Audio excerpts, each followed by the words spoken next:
గోదావరి వరద ఉధృతికి నేలకొరిగిన సెంటిమెంట్ చెట్టు. వందలాది సినిమాల్లో చెట్టు కింద అనేక పాటలు తీసిన డైరెక్టర్లు. తూర్పుగోదావరి జిల్లా కొవ్వూరు మండలం కుమారదేవం గ్రామంలో గోదావరి నదీ తీరాన ఉన్న గన్నేరు చెట్టు. సుమారు 170 సంవత్సరాల చరిత్ర కలిగిన నిద్ర గన్నేరు చెట్టు. అనేక సినిమాలు ఈ చెట్టు నీడలో తీయటం వల్ల ఈ చెట్టుకు సినిమా చెట్టు అనే పేరు కూడా ఉంది. నిర్మాతలకు, దర్శకులకు వారి యొక్క సినిమాలు ఈ చెట్టును చూపించినట్లయితే ఆ సినిమా విజయం సాధిస్తుందని ఒక దృఢ నమ్మకం. అందువల్లే అనేక మంది దర్శకులు, నిర్మాతలు ఈ చెట్టు నీడలో అనేక సినిమాలు చిత్రీకరించారు. నమస్కారం అండి. మాది కుమారదేవం, కొవ్వూరికి దగ్గర కుమారదేవం గ్రామం అండి.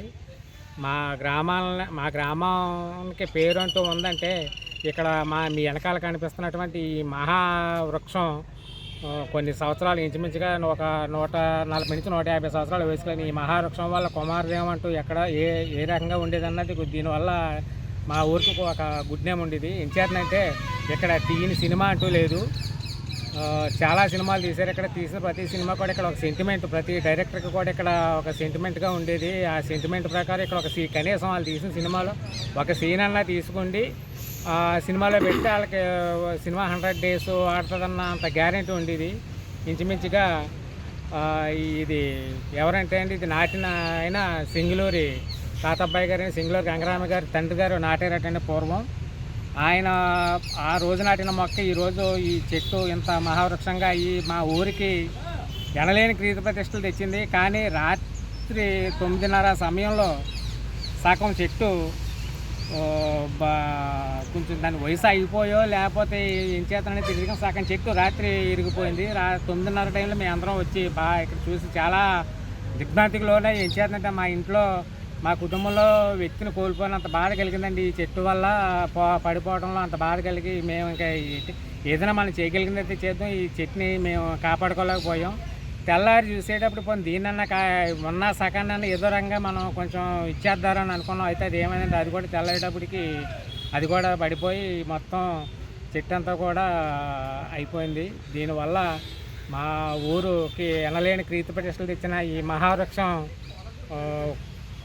పోవడంలో మా ఊరు ప్రజానికి మొత్తం అంతా, మా ఊరే కాదండి, ఈ వృక్షం గురించి తెలిసిన ప్రతి ఒక్కరు కూడా చాలా ఫీల్ అవుతున్నారు. ఈరోజు వాట్సాప్లోనండి, సోషల్ మీడియా కానివ్వండి, ఈ వృక్షం గురించి తెలిసిన ప్రతి ఒక్కళ్ళు కూడా మనసు చాలా బాధతో ఇది చేస్తున్నారు. సుమారు ఎన్ని సంవత్సరాలు ఉంటాయండి చెట్టు? ఇంచుమించుకి ఈ చెట్టుకి వచ్చి ఒక 140 నుంచి 150 సంవత్సరాలు.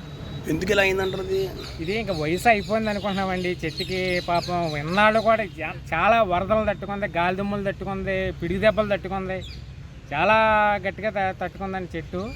ఇదిగోండి మామూలుగా అది లోపల కొంచెం అది పోయింది, పోవడంలో అది ఇదయ్యి చెట్టు ఇక్కడ ఏ సినిమా షూటింగ్ చేశారండి? ఇక్కడ ఇంచుమించుగా లాస్ట్గా మెగాస్టార్ చిరంజీవి గారి అబ్బాయి గేమ్ చేంజర్ సినిమా కూడా లాస్ట్ సీన్ ఇక్కడే ఈ చెట్టు కాడ లాస్ట్ ఆ సినిమా గేమ్ చేంజర్ అండి, రామ్ చరణ్ గారిది. ఇది చాలా సినిమాలు, బొబ్బిలి బ్రహ్మన్న, త్రిశూలం, సీతారామయ్య గారి మనవరాలు, మాధవి గారి మనవడు, బాలకృష్ణ గారి దేవుడు, చిరంజీవి గారి రక్తసింధూరం, సీతారామ కళ్యాణం రికార్డ్ అంతా కూడా ఇక్కడే తీశారండి. మన కళ్యాణ వైభవం అన్న రికార్డ్ అంతా నైట్ టైం లైటింగ్ పెట్టి ఇక్కడే తీశారు. చాలా మీకు ఈ సినిమాలో ఈ చెట్టు ఉందంటే సినిమా 100 days కంపల్సరీ. మా ఊరికి ఎనలేని కీర్తి ప్రతిష్టలు తెచ్చిన ఈ చెట్టు పోవడం మా ఊరు చేసుకున్న ఇదిగా భావిస్తున్నాం. మొత్తం ప్రజలందరూ కూడా చాలా బాధపడుతున్నారండి, మా ఊర్లో ఉన్న అందరూ కూడా. ఈ చెట్టుకైతే చాలా చరిత్ర ఉందండి. చరిత్ర గురించి అంటే మా కోనసీమ జిల్లాలో మామూలుగా ఈ సినిమాలు షూటింగుల్లో అయితే దేనికైతే అండి ఈ చెట్టు చాలా ప్రఖ్యాతిగాంచింది. దీనికి 50 సినిమాల పైన తీశారండి. ఇది అదే మా తాతల తర్వాత తాతగారు అయి ఉంటారేమో అండి, సింగులూరు తాతబ్బాయి గారని ఆయన వేసి ఉంటారండి. ఈ చెట్టుకి కొత్త ఇంచుమించులో 170 సంవత్సరాల వయసు పైన ఉండొచ్చండి, పైబడి 100 సంవత్సరాలు ఉన్నాం. మేము ఎరుగుండవు 100 సంవత్సరాలు దాటిందని చెప్పుకోరు కానండి, 170 సంవత్సరాలు ఉంటుందని చెప్పుకుంటున్నారు పెద్దలు. ఈ చెట్టు ఇలా ఇరిగిపోతాం. సినిమా షూటింగ్ వాళ్ళు వచ్చి చాలా డబ్బులు కూడా ఇచ్చారండి. మా ఊరోళ్ళు ఆ డబ్బులు మరి ఏం చేశారు ఏంటి అన్నది మా పెద్దలకి ఇచ్చింది మాకు తెలియదు కానండి, మామూలుగా దీనికి ఏదో ఇది చేస్తామన్నారు. 2004లోనో 2015లో పుష్కరాలు జరిగినప్పుడు చంద్రబాబు నాయుడు గారు చుట్టూరు దీనికి దిమ్మ కడతానని వాగ్దానం కూడా ఇచ్చారండి మాకు. కట్టారు కానండి కింద ఏదో అలా కాంపౌండ్ వాల్ కింద అలాగే వేసి వెళ్ళిపోయారు తప్ప మామూలుగా చెట్టు అయితే ఇది చేయలేదండి. దాని వయసు ముదిరిపోవడంలో చెట్లు పలవలు బరం అయిపోయి 2 పలవల కింద ఇడిందండి నెలల క్రితం. కాకపోతే అది ఒక పలవ నిన్న ఆదివారం సాయంకాలం విడిపోయిందండి. ఒక పలవ పడిపోతుందో దానికి పలవ సరిపోక రెండో పలవ కూడా ఈరోజు ఉదయం తెల్లారగట్ల 4-5 ఆ టైంలో పడిపోయింది.